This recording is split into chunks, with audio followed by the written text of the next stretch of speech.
Hello, my dear students. I am Deepankar Bhandiraji, and as your students of Sri Ramakrishna Ashram Vidyapeeth.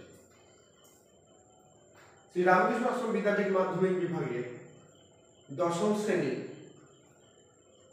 জীবনের প্রবাহমানতা অধ্যায় থেকে কোষ বিভাজনের অনলাইনে পড়ানো শুরু হচ্ছে। Good morning my dear students, আশা করি সকলে ভালো আছো। চলো আমরা আমাদের জীবন বিজ্ঞানে জীবনের প্রবাহমানতা অধ্যায়ে থেকে কোষ বিভাজন অধ্যায়টা একটু পড়াশোনা করি। কোষ বিভাজনের কারণ এবং তার প্রকারভেদ আমরা গত ক্লাসে খুব ভালোভাবে পড়াশোনা করেছি। তো আমরা পড়েছি কোষ বিভাজন হচ্ছে তিন প্রকার: অ্যামাইটোসিস, মাইটোসিস আর মিয়োসিস। এই তিন প্রকার কোষ বিভাজনের মধ্যে অ্যামাইটোসিস কোষ বিভাজন গত ক্লাসে আমরা খুব ভালোভাবে আলোচনা করেছি। আজকের আমাদের পাঠ্য বিষয় হলো মাইটোসিস এবং মেয়োসিস কোষ বিভাজন। চলো আমরা শুরু করি মাইটোসিস কোষ বিভাজন। আমরা দেখতে পাচ্ছি একটি কোষ। এই কোষের মধ্যে রয়েছে ক্রোমোজোম এবং দুই পাশে দুই প্রান্তে অবস্থানকারী সেন্ট্রোজোম। এই সেন্ট্রোজোমের দুটি সেন্ট্রিওল এবং অ্যাস্ট্রাল রেজ। কোষ বিভাজনের সময় এই অ্যাস্ট্রাল রেজগুলো ক্রমশ ক্রোমোজোমের সঙ্গে যুক্ত হয়ে ব্রেন তন্তু গঠন করে, তাই এগুলোকে ব্রেন তন্তু বলা হচ্ছে। এবারে কোষ বিভাজনের মাইটোসিস পদ্ধতি আমরা পড়ছি।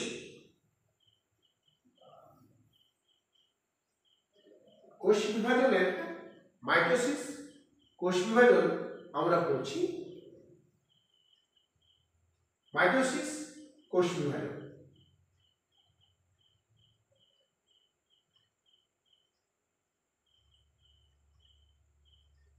মাইটোসিস কোষ বিভাজন একটা পদ্ধতি, যে পদ্ধতির মাধ্যমে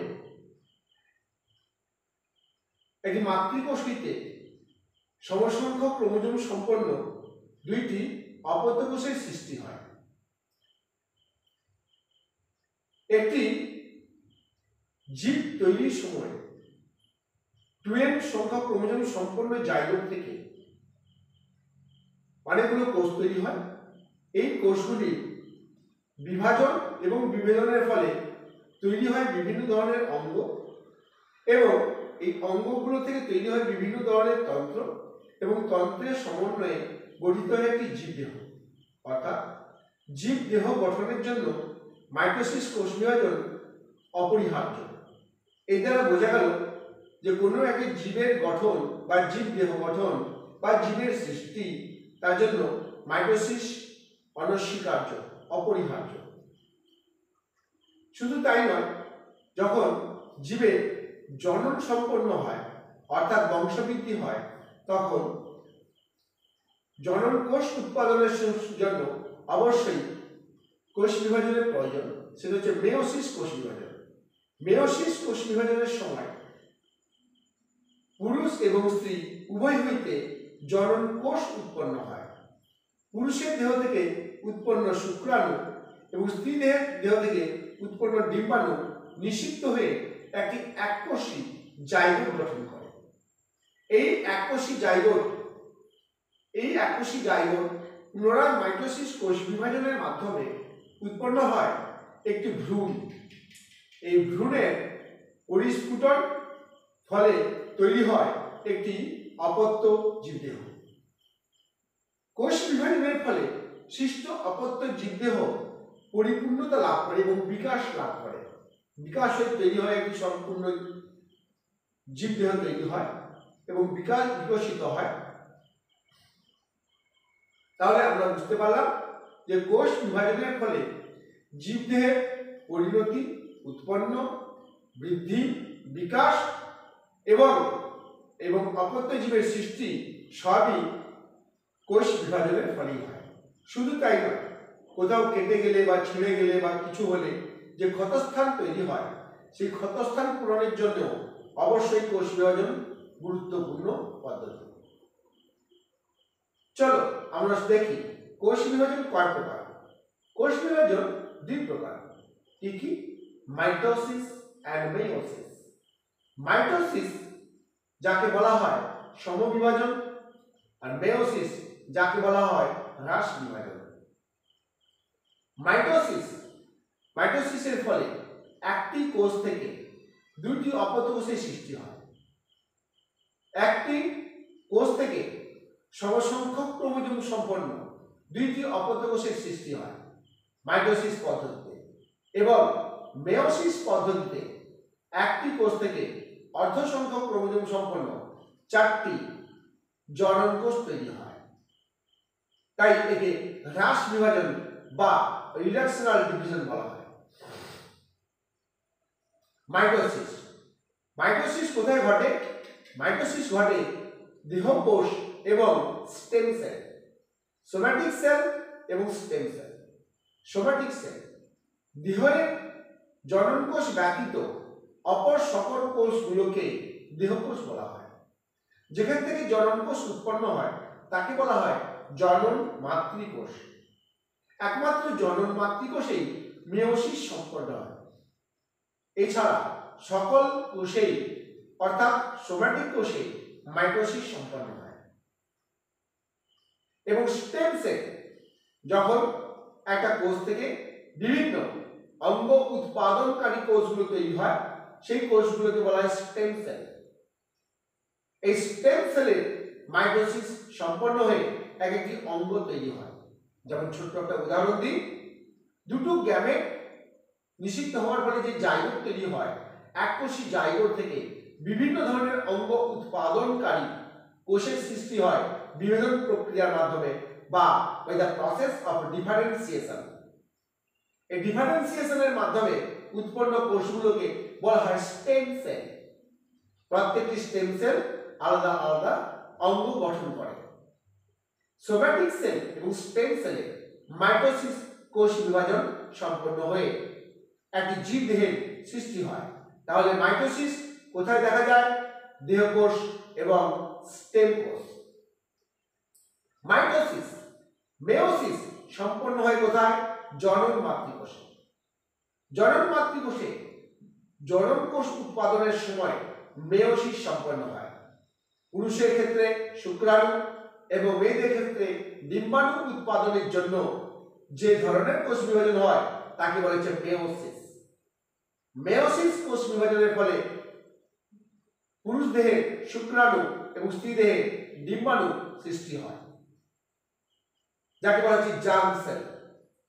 অর্থাৎ পুরুষ উদ্ভিদই হোক কিংবা প্রাণী হোক, উদ্ভিদ কিংবা প্রাণী উভয় ক্ষেত্রে জনন কোষ উৎপাদনের সময় মেয়োসিস কোষ বিভাজন সংঘটিত হয়। Plant cell and animal cell দুই প্রকার কোষেই যখন বৃদ্ধি হয় তখন মাইটোসিস হয়, আর যখন জনন কোষ উৎপাদন হয় তখন মেয়োসিস হয়। প্ল্যান্ট সেলের ক্ষেত্রে মাইটোসিসের ফলে উদ্ভিদ দেহে বৃদ্ধি হয়, বিকাশ হয়, ফুল ফল উৎপন্ন হয়, এবং মেয়োসিসের ফলে পরাগরেণু এবং ডিম্বাণু সৃষ্টি হয়। চলো আমরা এবারে একটু এগিয়ে যাই। মাইটোসিস এবং মেয়োসিস কোষ বিভাজনের বিস্তৃত বিবরণ। মাইটোসিস যাকে আমরা সমবিভাজন বলা হয়। মাইটোসিস সম্পন্ন হয় দেহকোষে।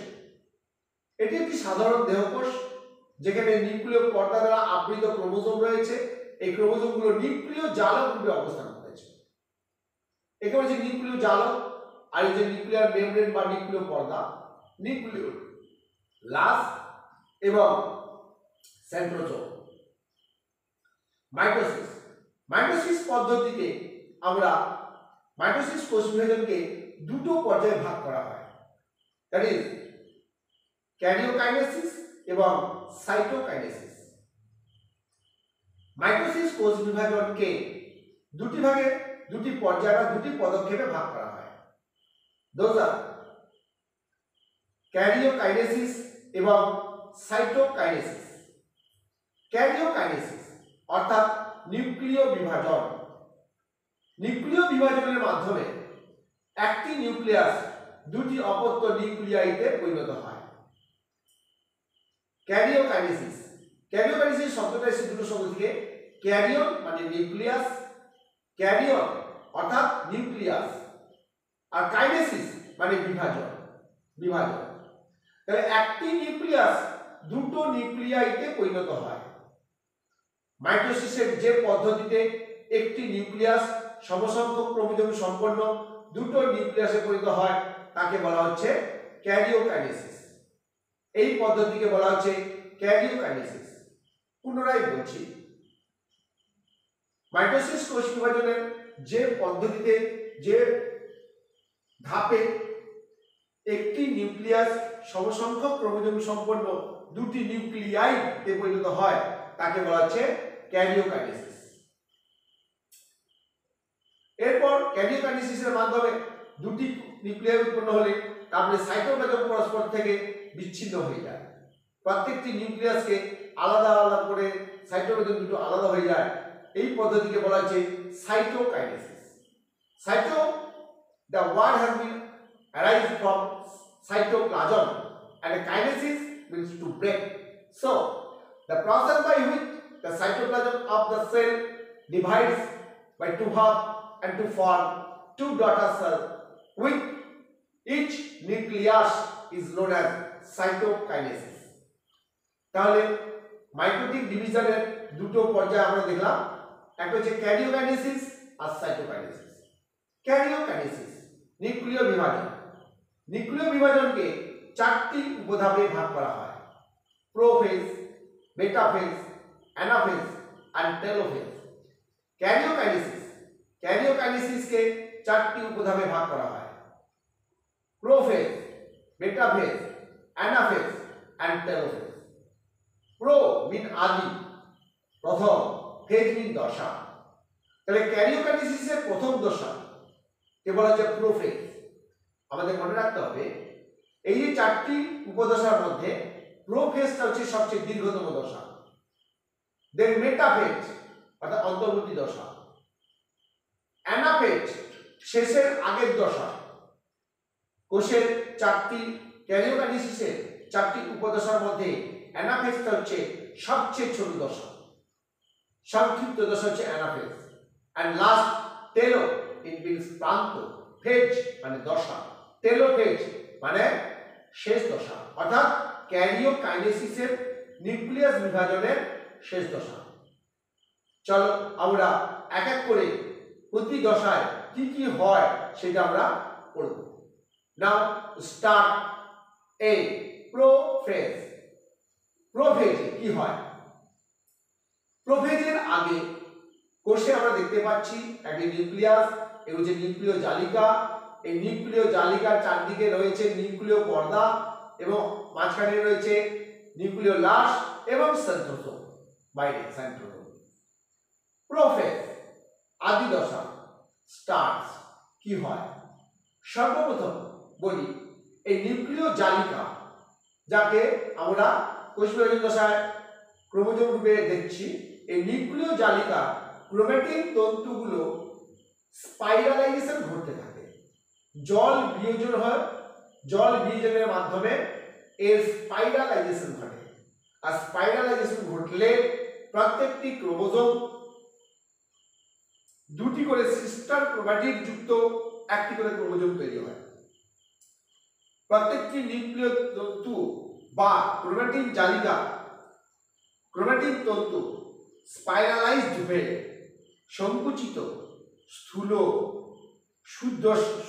সুসদৃশ ক্রোমোজোম গঠন করে। এই ক্রোমোজোম আমরা দেখতে পাচ্ছি এইখানটায় রয়েছে কাইনেটোকোর, এইখানটায় রয়েছে কাইনেটোকোর, সেন্ট্রোমিয়ার অঞ্চলে প্লেট সদৃশ অঞ্চল কাইনেটোকোর রয়েছে এবং প্রত্যেকটার সঙ্গে ক্রোমাটিড যুক্ত রয়েছে। এগুলোকে বলা হচ্ছে সিস্টার ক্রোমাটিড। ক্রোমাটিন তন্তু, পুনরায় বলি, ক্রোমাটিন তন্তুগুলি জলবিয়োজনের মাধ্যমে স্পাইরালাইজেশন পদ্ধতিতে সংকুচিত হয়ে স্থূল মোটা সুসদৃশ ক্রোমোজোমের গঠন করে। শুধু তাই নয়, সেন্ট্রোজোম বিভাজিত হয়ে পরস্পর বিপরীত মেরুতে যাত্রা শুরু করে এবং প্রোফেজের শুরু থেকে নিউক্লিয় পর্দা আর নিউক্লিওলাস অবলুপ্ত হতে থাকে। প্রোফেজের শেষ দশায় গিয়ে নিউক্লিয় পর্দা এবং নিউক্লিওলাস সম্পূর্ণরূপে অবলুপ্ত হয়ে যায়। প্রোফেজের সর্বশেষ দশাতে গিয়ে আমরা দেখতে পাই সেন্ট্রিওল দুটো পরস্পর বিপরীত মেরুতে গেছে, নিউক্লিয় পর্দা এবং নিউক্লিওলাস সম্পূর্ণরূপে অবলুপ্ত হয়েছে।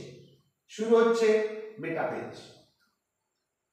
মেটাফেজের প্রথম থেকেই দেখা যায় নিউক্লিওলাস এবং নিউক্লিয় পর্দা সম্পূর্ণরূপে অবলুপ্ত হয়েছে। সেন্ট্রোজোমগুলোর অ্যাস্ট্রাল রেজগুলি বেব তন্তুতে পরিণত হয়েছে। প্রাণী কোষের ক্ষেত্রে এই বেব তন্তুটা অ্যাস্ট্রাল রেজ থেকে তৈরি হয়, তাই প্রাণী কোষের মাইটোসিসকে অ্যাস্ট্রাল মাইটোসিস বলা হয়।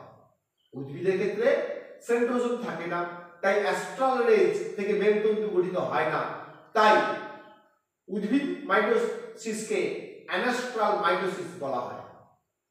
চলো আমরা এগিয়ে যাই। মেটাফেজ দশায় আর কি হয়? মেটাফেজ দশা নিউক্লিয় পর্দা নিউক্লিওলাসের সম্পূর্ণ অবলুপ্তি ঘটে, সেন্ট্রোজোম দুটো পরস্পর বিপরীত মেরুতে অবস্থান করে এবং ক্রোমোজোমগুলো নিরক্ষীয় তলে অবস্থান করে। প্রত্যেকটি ক্রোমোজোম সিস্টার ক্রোমাটিনযুক্ত ক্রোমোজোমগুলো কোষের নিরক্ষীয় তলে অর্থাৎ সেন্ট্রাল প্লেন এ অবস্থান করে। সেন্ট্রাল প্লেনে অবস্থান করে যে প্রত্যেকটি ক্রোমোজোম, যেখানে এই প্রত্যেকটি সেন্ট্রোমিয়ারগুলো একটা নির্দিষ্ট তলে অবস্থান করে এবং সেন্ট্রোজোম থেকে উৎপন্ন যে বেব তন্তুগুলো, এই বেব তন্তুগুলো সবগুলো প্রত্যেকটি যুক্ত হয় সেন্ট্রোমিয়ারের কাইনেটোকোরের সঙ্গে। যে বেব তন্তুগুলো ক্রোমোজোমের সঙ্গে যুক্ত হয় তাকে বলা হয় ক্রোমোজোমাল বেব তন্তু। যে বেব তন্তুগুলো ক্রোমোজোমের সঙ্গে যুক্ত হয় না তাকে ডিসকন্টিনিউয়াল বেব তন্তু বলা হয়। আর যে বেব তন্তুগুলো সেন্ট্রোজোম থেকে আবার একটি সেন্ট্রোজোমে যুক্ত হয় তাকে কন্টিনিউয়াল বেব তন্তু বলা হয়। এরপর এই বেব তন্তুগুলো এই মেটাফেজ দশায়, বলে রাখি, এই মেটাফেজ দশায় যে ক্রোমোজোমগুলো একটি নিরক্ষীয় তলে অবস্থান করার ফলে একটি প্লেটের মতো অংশ তৈরি হয়, তাই এই প্লেটটাকে ক্রোমোজোমাল প্লেট বা মেটাফেজ প্লেট বলা হয়। উদ্ভিদ কোষ কিংবা প্রাণী কোষ উভয় কোষের ক্ষেত্রেই ক্রোমোজোমগুলো নিরক্ষীয় তলে অবস্থান করে যে প্লেটের সদৃশ প্লেট মতো অংশ তৈরি করে তাকে বলা হচ্ছে মেটাফেজ প্লেট। নেক্সট চলে আসি আমরা, নেক্সট এসে অ্যানাফেজ। মেটাফেজের পরবর্তী দশা অ্যানাফেজ। অ্যানাফেজ কি ঘটে? অ্যানাফেজের দশায় এই ক্রোমোজোমের সেন্ট্রোমিয়ার অঞ্চল মেটাফেজ দশাতেই দুটি ভাগে ভাগ হয়ে যায় এবং অ্যানাফেজ দশায় বেব তন্তুর জলবিয়োজন ঘটে। বেব তন্তুর জলবিয়োজন ঘটার ফলে বেব তন্তুগুলো সংকুচিত হতে থাকে, ফলে এই ক্রোমোজোমগুলো দুভাগে ভাগ হয়ে, ক্রোমাটিনগুলো পরস্পর দুভাগে ভাগ হয়ে পরস্পর বিপরীত মেরুর দিকে যাত্রা শুরু করে। অ্যানাফেজ দশায় ক্রোমোজোমের এই ধরনের চলনকে বলা হচ্ছে অ্যানাফেজ চলন বা ক্রোমোজোমীয় চলন। অ্যানাফেজ দশায় ক্রোমোজোমের এই ধরনের চলনকে বলা হচ্ছে ক্রোমোজোমীয় চলন বা অ্যানাফেজ চলন। এই অবস্থায় ক্রোমোজোমের বিভিন্ন আকৃতি দেখতে পাওয়া যায়। ক্রোমোজোমের যদি একটি বড় এবং একটি ছোট বাহু হয় তাহলে তারা দেখতে পাওয়া যাবে এল আকৃতি বা জে আকৃতি, আর যদি টেলোমিয়ার হয় তাহলে আই আকৃতি, এবং যদি মেটাসেন্ট্রিক হয় তাহলে আমরা ভি আকৃতি দেখতে পাই। এই সময় ক্রোমোজোমগুলো পরস্পর বিপরীত মেরুর দিকে যাওয়ার সময় এদেরকে কলার বাঞ্চ অফ ব্যানানার মতো মনে হয়। ওকে, এই ধরনের চলনকে বলা হচ্ছে অ্যানাফেজ চলন। নট অনলি দ্যাট, অ্যানাফেজ দশায় আবার একটা নতুন জিনিসের তৈরি হয়, তাকে বলা হচ্ছে ক্রোমোজোম ইন্টারজোনাল তন্তু। দুইটি ক্রোমোজোমের মাঝখানে যে তন্তুটি তৈরি হয় তাকে বলা হচ্ছে ইন্টারজোনাল তন্তু। তাহলে এই যে তন্তুটা যেটা সেন্ট্রোজোম থেকে সেন্ট্রোজোম হয় তাকে কন্টিনিউয়াল তন্তু, যে ক্রোমোজোমগুলো মাঝখানে ফাঁকা হয়ে যায় তাকে বলছে ইন্টারজোনাল তন্তু। ডিসকন্টিনিউয়াল তন্তু যেটা ক্রোমোজোমের সঙ্গে যুক্ত হয় তাকে বলে যে ক্রোমোজোমাল তন্তু।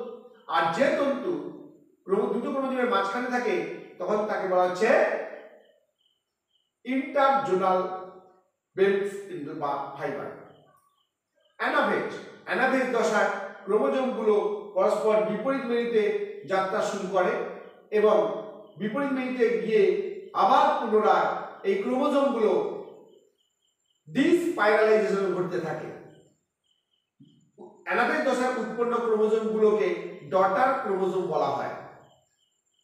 তাই ক্রোমোজোমের সংখ্যা সবসময় কনস্ট্যান্ট থাকে, নির্দিষ্ট থাকে। এই জন্যই মাইটোসিস ডিভিশনকে বলা হচ্ছে সমবিভাজন, টেলোফেজ। প্রান্ত দশা।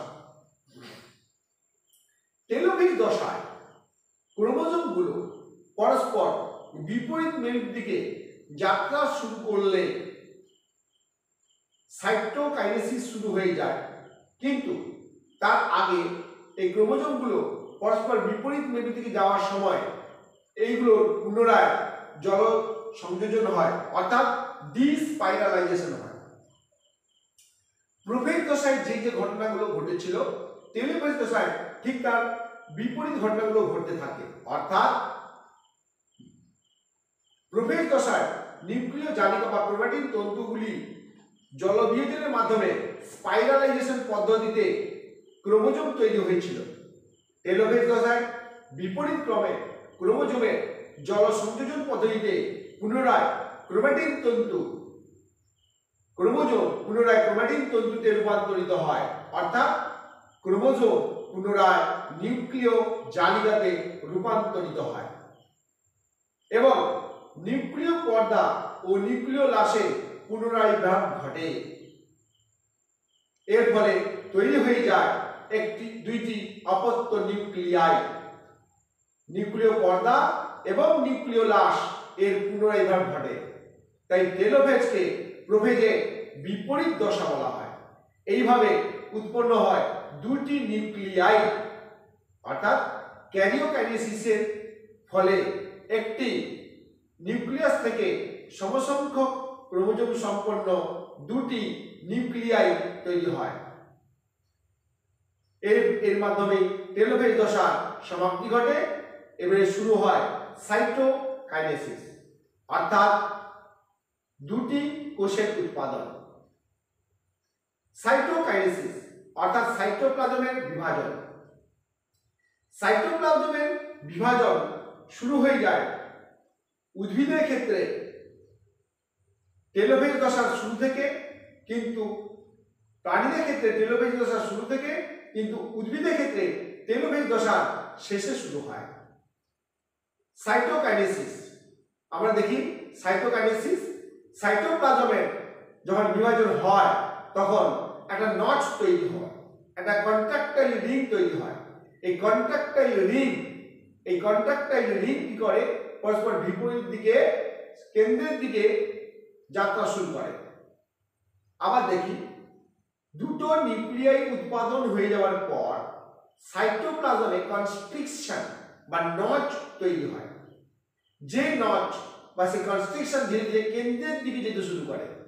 অ্যান্ড দ্যাটস ওয়াই এইভাবে সাইটোপ্লাজম দুই ভাগে ভাগ হয়ে যায়। নিউক্লিয়াস সমন্বিত সাইটোপ্লাজম দুই ভাগে ভাগ হয়ে গেলে সাইটোকাইনেসিস সম্পন্ন হয় এবং এর ফলে প্রত্যেকটা নিউক্লিয়াসকে নিয়ে দুটো কোষের উৎপাদন হয়। এইভাবে প্রাণী কোষ বিভাজন হয়। উদ্ভিদ কোষের ক্ষেত্রে একটি ঘটনা ঘটে।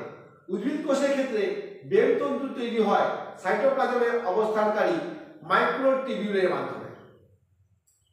উদ্ভিদ কোষে এই যে বেল তন্তুগুলো এগুলো উৎপন্ন হয় সাইটোপ্লাজমে অবস্থানকারী মাইক্রোটিবিউলের মাধ্যমে, কারণ এখানে সেন্ট্রোজোম থাকে না। তাই উদ্ভিদ কোষ বিভাজনকে অ্যানাস্ট্রাল মাইটোসিস বলা হয়। নট অনলি দ্যাট, সাইটোকাইনেসিসের সময় উদ্ভিদ কোষের সাইটোকাইনেসিসের সময় এখানে নচ বা এখানে কন্ট্রাক্টাইল রিং তৈরি হয় না। তার পরিবর্তে সাইটোপ্লাজমে অবস্থানকারী গলগি বডি থেকে নিঃসৃত ফ্যাগোপ্লাস্ট কোষের মাঝখানে সঞ্চিত হতে থাকে বর্জ্য বস্তু হিসাবে। ফ্র্যাগমোপ্লাস্ট সঞ্চিত হলে তৈরি হয় সেল প্লেট বা কোষপাত, যেটা কোষপাত তৈরি হতে থাকে। ফ্র্যাগমোপ্লাস্ট সঞ্চিত হতে থাকে দুইটি নিউক্লিয়াইয়ের মাঝ বরাবর। ফ্র্যাগমোপ্লাস্ট সঞ্চিত হওয়ার ফলে এটা প্লেটের মতন আকার ধারণ করে, তাকে বলা হচ্ছে সেল প্লেট। এই সেল প্লেটই হলো কোষ প্রাচীরের মিডিল লেভেলা বা মধ্য লেভেলা। সেল প্লেট গঠনের মাধ্যমে উদ্ভিদ কোষে সাইটোকাইনেসিস সম্পন্ন হয়, ফলে দুইটি কোষ তৈরি হয়ে যায়। এইভাবে আমরা দেখলাম উদ্ভিদ কোষে কিংবা প্রাণী কোষ মাইটোসিস পদ্ধতির মাধ্যমে, কোষ বিভাজনের মাধ্যমে একটি মাতৃকোষ থেকে দুইটি অপত্য কোষের সৃষ্টি হয়। এইভাবে জীবদেহের সকল রকম বৃদ্ধি, বিকাশ, ক্ষয়পূরণ এবং সম্পন্ন হয়। এবারে আমরা পড়ব মেয়োসিস।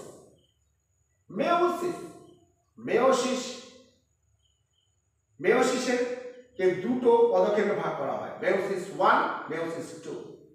মেয়োসিস 1 এর সময় মাতৃকোষের ক্রোমোজোম সংখ্যা যা থাকে, অপত্য কোষের ক্রোমোজোম সংখ্যা ঠিক তার অর্ধেক হয়ে যায়, অর্থাৎ অর্ধ সংখ্যক ক্রোমোজোম সম্পন্ন দুটি অপত্য কোষের সৃষ্টি হয়। মেয়োসিস 1 এ একটি কোষের ক্রোমোজোম সংখ্যা হ্যাপ্লয়েড হয়ে যায়। এখানে সমস্ত ক্রোমোজোমগুলো পরস্পর কাছাকাছি আসে এবং কাছাকাছি এসে তাদের মধ্যে ক্রসিং ওভার সম্পন্ন হয় এবং ক্রোমোজোমগুলো ভাগ না হয়ে ক্রোমোজোমগুলো আলাদা হয়ে যায়। চলো আমরা মেয়োসিস কোষ বিভাজনটাকে ভালো করে দেখি। মেয়োসিস কোষ বিভাজনকে দুইটি ধাপে ভাগ করা হয়, মেয়োসিস 1 and মেয়োসিস 2। মেয়োসিস 1 এবং মেয়োসিস 2। মেয়োসিস 1 এর ক্ষেত্রে সর্বপ্রথম কোষের মধ্যে যে সমস্ত ক্রোমোজোমগুলো পরস্পর পাশাপাশি অবস্থান করে, একে বলা হচ্ছে সাইন্যাপসিস। এটা কিন্তু দুটো ক্রোমোজোম পরস্পর পাশাপাশি অবস্থান করছে। এই ক্রোমোজোমের প্রত্যেকটা ক্রোমোজোমের ক্রোমাটিডগুলোকে বলা হচ্ছে সিস্টার ক্রোমাটিড, আর বিপরীত ক্রোমোজোমের ক্রোমাটিডগুলোকে বলা হচ্ছে নন সিস্টার ক্রোমাটিড। এখানে নীল এবং লাল এই দুটো ক্রোমাটিডকে বলা হচ্ছে নন সিস্টার ক্রোমাটিড, আর দুটো লাল কিংবা দুটো নীল একে বলা হচ্ছে সিস্টার ক্রোমাটিড। মেয়োসিস কোষ বিভাজনের প্রোফেজ 1 এর প্যাকেটিং উপদশায় এই নন সিস্টার ক্রোমাটিড দ্বয়ের মধ্যে খণ্ডাংশের বিনিময় হয়। এর কাটা অংশ এই সিস্টার ক্রোমাটিডে আর তার কাটা অংশ নন সিস্টার ক্রোমাটিডের মধ্যে বিনিময় হয়। এই ঘটনাকে বলা হচ্ছে ক্রসিং ওভার। এর ফলে জিনের পুনর্বিন্যাস হয়, অর্থাৎ ক্রোমাটিড তন্তুর মধ্যে থাকা যে জিনের সিকোয়েন্স, এই জিনের সিকোয়েন্স পরিবর্তন হয়ে যায়। পুনরায় বলি, মেয়োসিস কোষ বিভাজনের প্রোফেজ 1 এর প্যাকেটিং উপদশায় নন সিস্টার ক্রোমাটিড দ্বয়ের মধ্যে খণ্ডাংশের বিনিময় ঘটে, তাকে বলা হচ্ছে ক্রসিং ওভার। এই ক্রসিং ওভারের ফলে জিনের পুনর্বিন্যাস হয়। এরপর এই সমস্ত ক্রোমোজোমগুলো পরস্পর থেকে বিচ্ছিন্ন হয়ে যায়, আর বিচ্ছিন্ন হয়ে গেলে ক্রোমোজোমের সংখ্যা অর্ধেক হয়ে যায়। কিন্তু মাইটোসিসের ক্ষেত্রে এই ক্রোমাটিডগুলো বিচ্ছিন্ন হয়েছিল, অর্থাৎ সেন্ট্রোমিয়ার অঞ্চলে দুভাগে ভাগ হয়েছিল, ক্রোমোজোমের সংখ্যা কিন্তু একই ছিল। মেয়োসিসের ক্ষেত্রে ক্রোমোজোমের সংখ্যা সেই জন্য অর্ধেক হয়ে যায়, অর্থাৎ সমস্ত ক্রোমোজোমগুলো পরস্পর থেকে বিচ্ছিন্ন হয়ে যায়।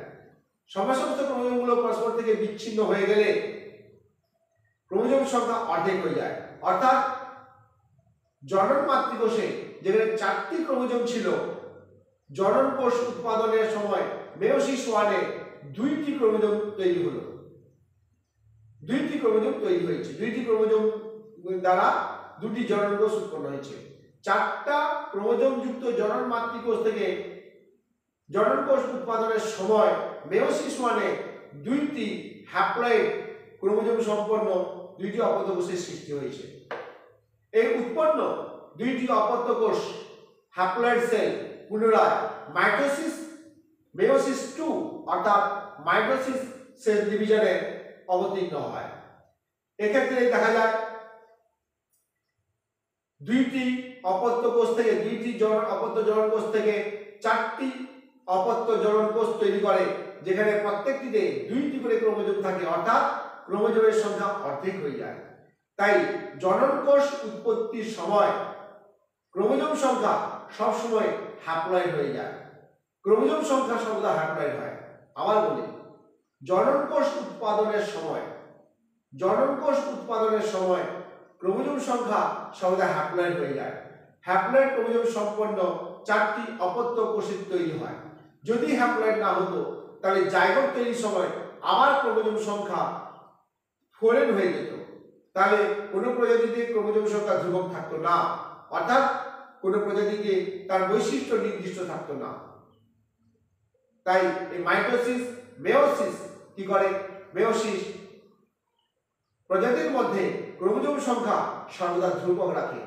উদ্ভিদের ক্ষেত্রেও জনন কোষ উৎপাদনের সময় পরাগরেণু কিংবা ডিম্বাণু কিংবা পরাগধানী থেকে স্পোর বা রেণু উৎপাদনের সময় এবং গর্ভকোষ বা ডিম্বাশয়ের মধ্যে ডিম্বাণু উৎপাদনের সময় এখানে মেয়োসিস সম্পন্ন হয়। পুনরায় বলছি, প্রাণীদের ক্ষেত্রে জনন মাতৃকোষ থেকে জনন কোষ উৎপাদনের সময় এবং উদ্ভিদের ক্ষেত্রে সপুষ্পক উদ্ভিদের ক্ষেত্রে পরাগধানীর কোষে অর্থাৎ মাদার স্পোর সেল রেণু মাতৃকোষে মেয়োসিসের ফলে অর্ধসংখ্যক ক্রোমোজোম সম্পন্ন রেণু উৎপন্ন হয় এবং গর্ভকোষ বা ডিম্বাশয়ের ডিম্বস্থলীতে ডিম্বাণু উৎপাদনের সময় অর্ধসংখ্যক ক্রোমোজোম সম্পন্ন ডিম্বাণু উৎপাদন হয়। এইভাবে হ্যাপ্লয়েড জনন কোষ তৈরি হয় উদ্ভিদ কিংবা প্রাণীতে। এইভাবে আমরা দেখলাম মেয়োসিস কোষ বিভাজনের ফলে জনন মাতৃকোষ থেকে বিভাজন হয়ে অর্ধসংখ্যক ক্রোমোজোম সম্পন্ন 4টি অপত্য জনন কোষ তৈরি করে, যাকে আমরা এক কথা বলি গ্যামেট। এই গ্যামেট উৎপাদনের সময় ক্রসিং ওয়ান হয় বলে, জিনের পুনর্বিন্যাস হয় বলে উৎপন্ন জীবের মধ্যে ভেদ বা প্রকরণের সৃষ্টি হয়। তাই যৌন জনন সম্পন্ন জীবদের ক্ষেত্রে কোনো না কোনো পরিবর্তন থাকবেই, যাকে বলা হচ্ছে ভেদ বা প্রকরণ। Thanks for watching my class. Thanks a lot.